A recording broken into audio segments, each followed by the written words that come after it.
Good morning, my friends.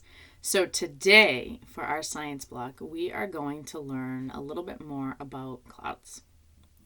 So, I have some questions and some answers to go along with those questions. So, who is ready to learn about clouds today? I know I am. Okay. First question. What are clouds? So, clouds are a large collection of very teeny tiny droplets of water and or ice crystals. These droplets are so small and light that they float along in the air. Next question. How are clouds formed? So, all air contains water. But when we're closer to the ground, it's usually in the form of an invisible gas called water vapor. So when the warm air rises, it expands and cools. So we know that when the water vapor is being evaporated, it starts out warm, and then the higher up you go in the atmosphere, the colder it gets, right? So the air makes it expand and cool. So the cooler air can't hold as much water as the warm air. So some of the vapor condenses into tiny pieces of dust, and they're floating in the air, and they form tiny droplets around each dust particle. And when billions of these droplets come together to hang out, they become a visible cloud. All right, next question. Why are clouds white? So, since light travels as waves of different lengths, so you guys will be learning about this more in middle school, each color has its very own unique wavelength. So clouds are white because their water droplets or ice crystals are large enough to scatter the light of the 7 wavelengths. 7 colors. I wonder what those could be. The colors of the rainbow. I don't know if you can see them I'll see if I can. So we have red, orange, yellow, green, blue, indigo, and violet.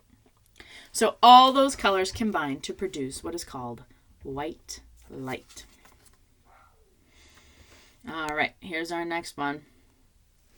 Why do clouds turn gray? So clouds are made up of teeny tiny water droplets and or ice crystals. And they're usually a mixture of both of those things. So the water and ice scatter all light, making clouds appear white. But if the clouds get thick enough or high enough that the light can't make it through the cloud, that's why it looks gray. Because all of that light is trapped inside and it has nowhere to escape. So it can sometimes look gray or dark. So if there are lots of other clouds around, their shadow can also add to the gray color.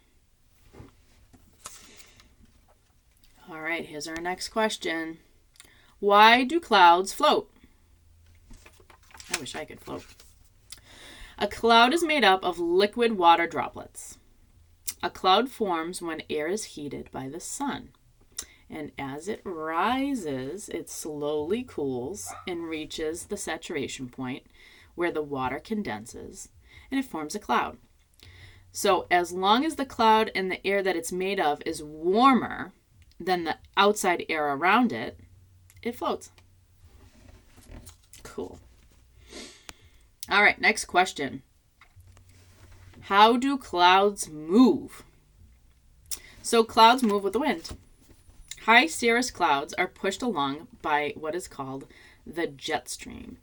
So you guys might be going, well, what is the jet stream? So the jet stream forms when warm air masses and cold air masses meet in the atmosphere.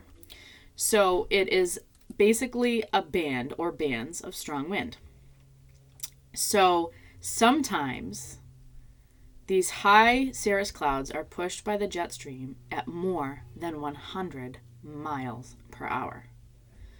So I want you to think of your parents driving on the highway and multiply that by like 2, because that is a lot. I've never ever been in a car that reaches 100 miles per hour. That's really fast.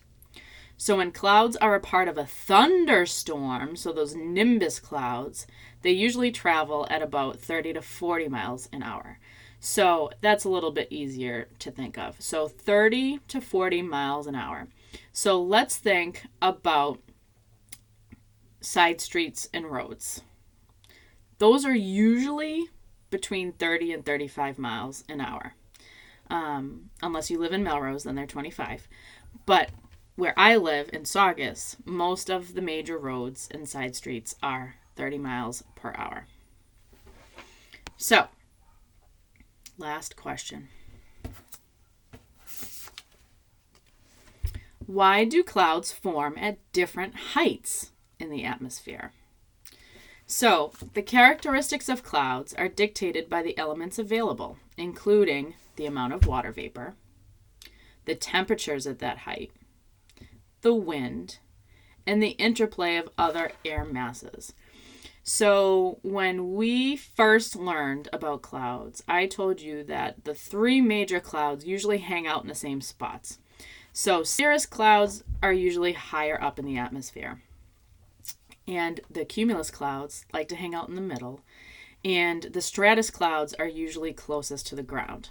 However, those clouds can trade spots.